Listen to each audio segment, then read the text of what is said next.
Hello, namaskar, namaskara, namaskaram, namaskar. My name is Pooja Dwivedi, and I know you must be feeling lazy about covering the recent visit of the Prime Minister to the USA. There is so much to study, right? But here I am making your work easy.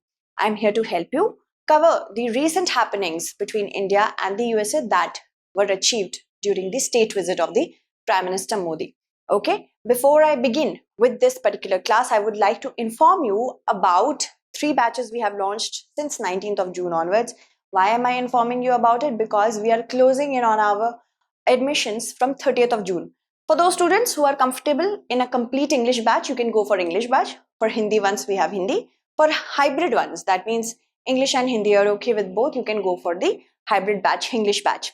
Now, this is a one-stop solution for those students who are wanting everything at one place, from prelims test series, mains test series, current affairs programs, daily answer writing practice, study material, and even a mains residential program.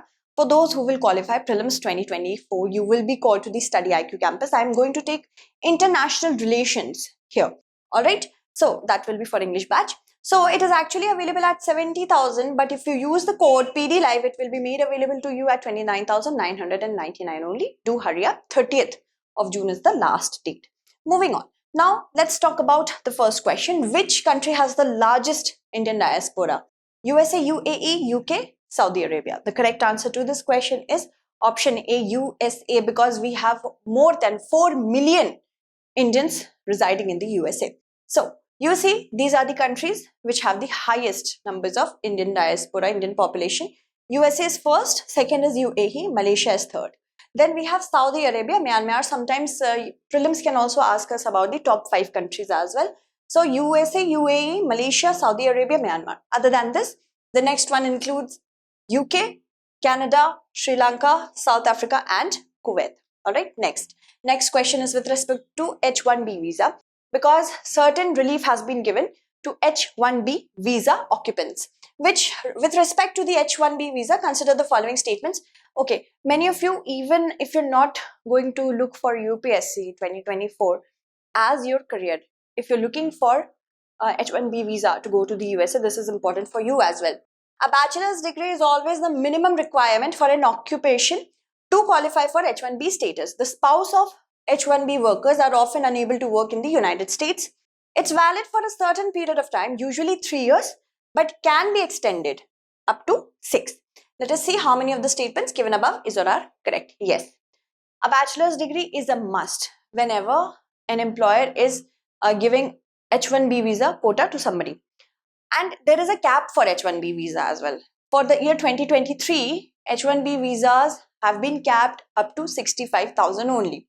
And because the demand is so high, that is why a bachelor's degree is a must. But for certain occupations, specialized degree can also be asked, even doctorates and PhD degrees and PG degrees. So is always is the keyword here, always. So always minimum degree you need is the bachelor's degree. First is correct. Spouse of H-1B visa, they cannot find work very easily. So it is unusual for them. So first is correct, second is also correct. Yes, it has a period of validity. Generally, it is up to 3 years, but it can be extended up to 6 years depending upon the situation. So, first, second, third, all 3 are correct. All 3 will be the correct answer. H-1B visa holders have a relief because now Indian Americans will not have to travel outside the US, outside India to renew their H-1B visa. So, this is a big relief. H-1B visa is a non-immigrant working visa. It allows the US employers to hire foreign workers. Okay, allows the US employers to hire foreign workers with specialized skills to work in the USA. Also, we must ensure that an American is not available for an equivalent work, then only the employer can go for H-1B visa. And this is for a specified period of time. I have told you the time as well. Typically, the roles require bachelor's degree or equivalent. The areas in which specialization for which H-1B visas can be applied is for technology, finance, engineering, architecture or more. Spouses find it really hard to find a job for whoever they are married to is an H-1B visa worker. So the spouse of them is, they cannot find work easily. And it's valid for a certain period of time. I have already told you that. Now, consider the following statements. The USA is India's largest trading partner.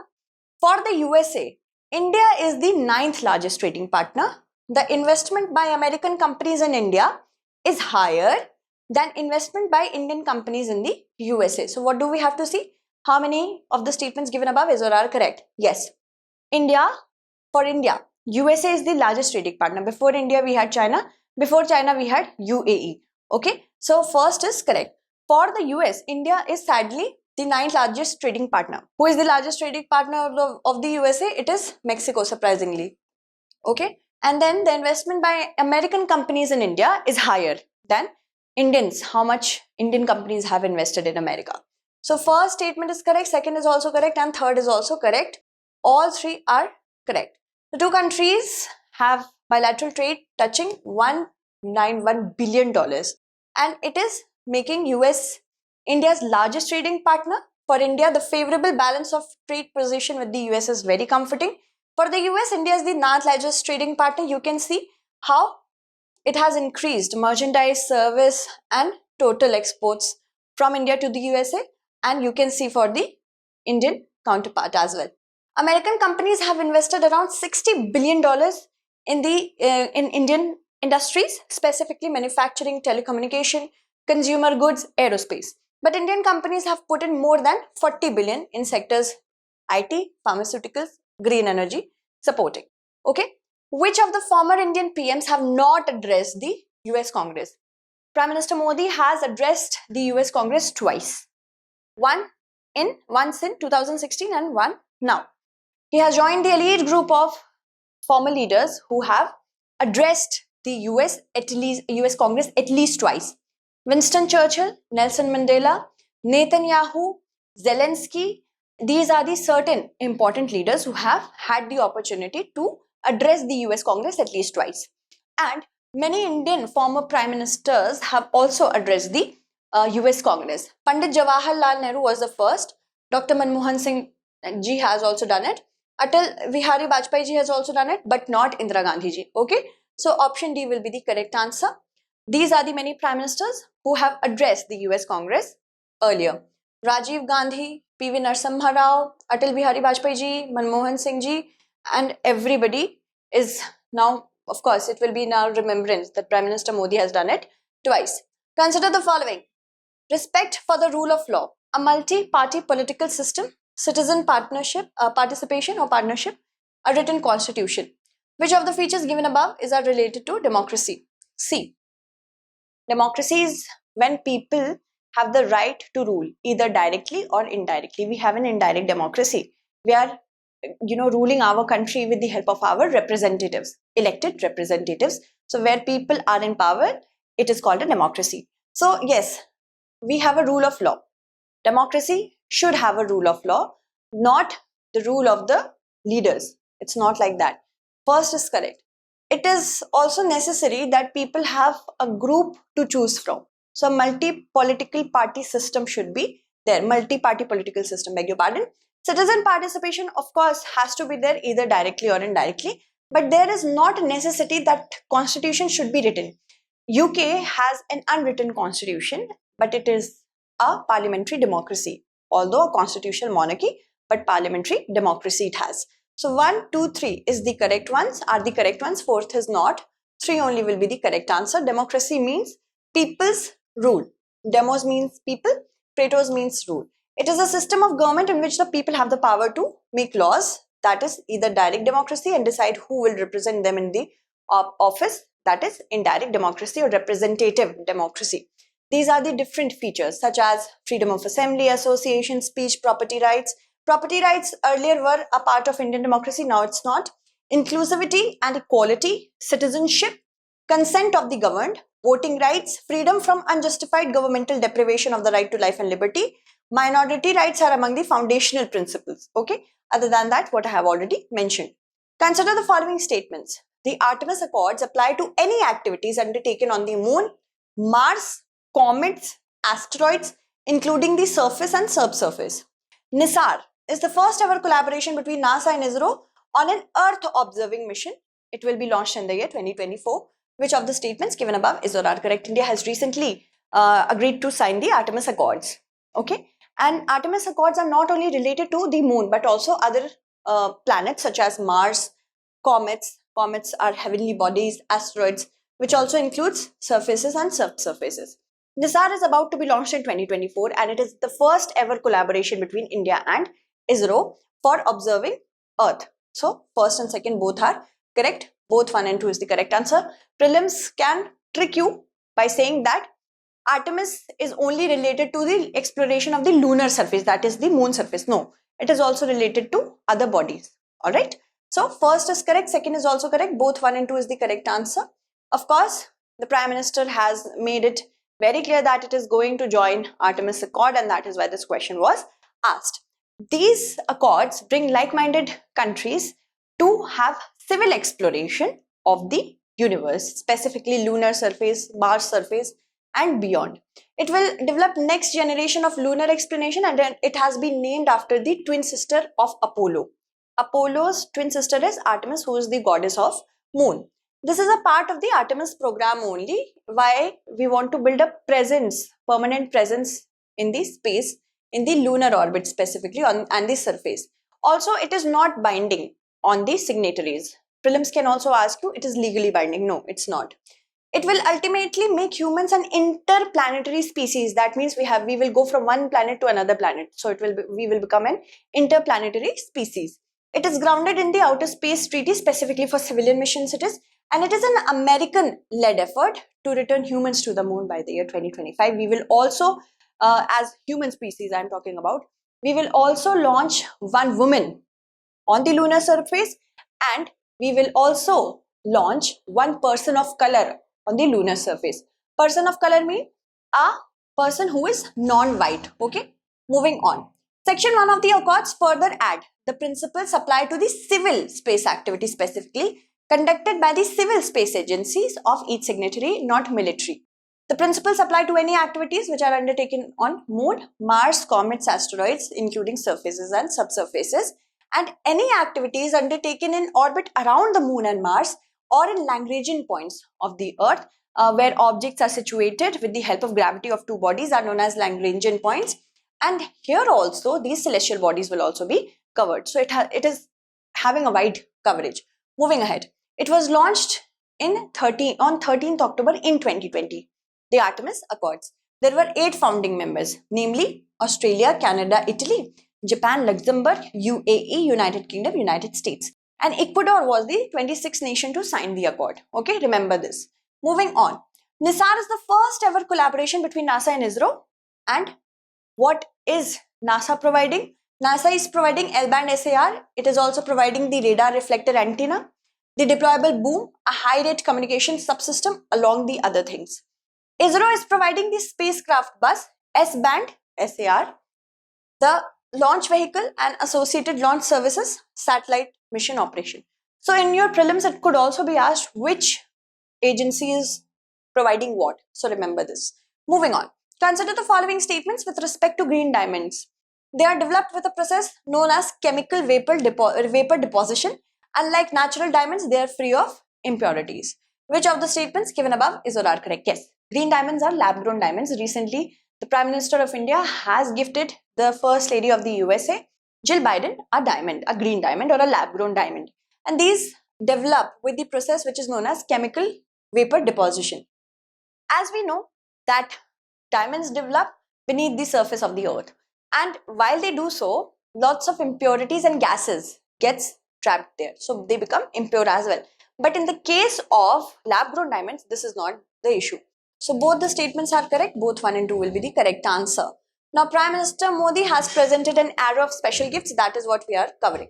Which of the following is not among the 10 principal Upanishads? Brihadaranyaka, Maitri, Prashan, Kena. There are actually 200 Upanishads. Upanishads mean to sit near and listen. Upanishads are the books, or we can say the philosophical books of Hinduism or the Sanatan Dharma. And these are based on Vedas as they develop their concept on the Vedas. They are also known as Vedanta. There are 200 Upanishads and 100 are traditional Upanishads which are given recognition. Of that, there are 10 principal Upanishads. Okay, so let us talk about it.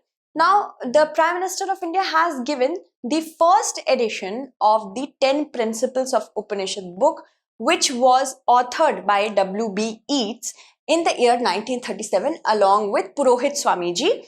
And this is very significant. An ancient Indian history question could be formulated from here. And this was published by M.S. Fabers and Fabers Limited of London and printed at the University Press at Glasgow. Between 800 to 500 BC, the first 6 Upanishads have been said to be published. Brihadaranyaka, Chandogya, Taittiriya, Aitreya, Kaushiki, Kena. Okay, till Kena. After that, they were published at a later date. And of them, 10 are actually considered as principal. Isha, Kena, Katha, Prashan, Mundak, Mandukya, Taittiriya, Aitreya, Chandogya and Brihadaranyaka. So, I hope you are finding it interesting because I am. How many of the following are the focus areas of the initiative on critical and emerging technologies? Strengthening innovation ecosystem, defense innovation and technology cooperation, resilient semiconductor supply chain, STEM talent, and next generation telecom. So choose the correct answer using the following codes. See, these all are features of the ICET. So we will talk about that. ICET, although was launched earlier, that means 2022 in June. But still, because it reflects in the joint statement, that is why we have to cover. All 5 will be the correct answer. US President and Indian Prime Minister launched this initiative on the sidelines of the Quadrilateral Summit in May 22, not June 2022, beg your pardon, to elevate and expand the Indo-US Strategic Technology Partnership to help defense industrial cooperation. It is spearheaded by the National Council Secretariat in India and the US National Security Council. The field in which it is going to work is AI, quantum computing, 5G, 6G, biotech, space and semiconductors. Sometimes it can happen, prelims will give you these many sectors and you have to understand which sector is a part of ICET. Okay, 6 focus areas include innovation ecosystem should be strengthened, defense innovation and technology cooperation, resilient semiconductor supply chains, space as well, next generation telecom as well, and STEM. STEM is science, technology, engineering and math talent. Okay. Moving ahead, with respect to semiconductors, consider the following statements. The most used semiconductor materials are silicon, germanium and gallium arsenide. Germanium was one of the earliest semiconductors materials used. In the first quarter of 2023, China was the world's top exporter of semiconductors. So, what do we have to see? How many statements given above is or are correct? The correct statement is actually yes. The most used semiconductor have been silicon, germanium and gallium arsenide.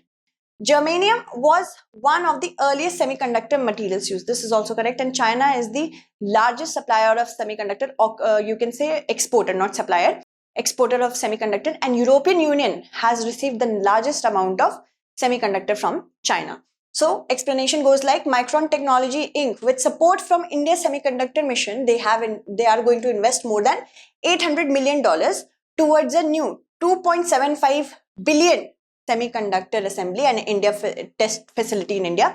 That means we will get our semiconductor manufacturing industry. So it is a substance that has a specific electrical property. It enables it to serve as a foundation for computers and electronic devices. It is a midway between conductors and insulators. That is why it is able to regulate the amount of electricity that has to go. It is typically a solid chemical element or compound that conducts electricity under certain conditions but not others. This makes it an ideal medium to control, to have a controlled electrical supply. Okay. The most used semiconductor materials are silicon, germanium and gallium arsenide, and of the 3, germanium was one of the earliest semiconductor materials used. China, as I told you, is the world's top exporter of semiconductors and it has done it for European Union the most. When we talk about other countries that are 2nd, 3rd, 4th, 5th to China, it's Taiwan, Singapore, Malaysia and South Korea. With respect to critical minerals, consider the following statements. Okay. Consider the following statements. There are 22 minerals which are assessed critical for India. And China is the most dominant player in the critical mineral supply chain. India is a part of the Mineral Strategic Partnership. Which of the statements given above is or are correct? How many? Not which. Yes, there are about 22 minerals which are critical for India and it can be used in different industries. China is actually the most dominant player of the critical mineral sector. That is correct. And India has recently become a part of the Mineral Strategic Partnership along with other countries. So India has joined the US-led Critical Minerals Hub Club, which assumes significance, and it is likely to boost the electrical vehicle sector as well. These are mineral resources as important inputs for production process of the economy, and the economy depends on these critical minerals only for different sectors. And that is why they are critical in nature, because if they are not present, economy cannot move forward. They can be both primary, directly sourced from the earth mines, and processed. After you get it, then you process it. Minerals such as antimony, cobalt, gallium, graphite, lithium, nickel, niobium and strontium are among the 22 assessed critical minerals that can be used for green technology, high-tech equipment, aviation and national defense. This is the Mineral Security Partnership, is the US-led partnership. It was launched in June 2022. It's a grouping of 14 nations. It intends to spur both public and private investment in developing critical mineral supply chain. That means supply chain should not be bogged down.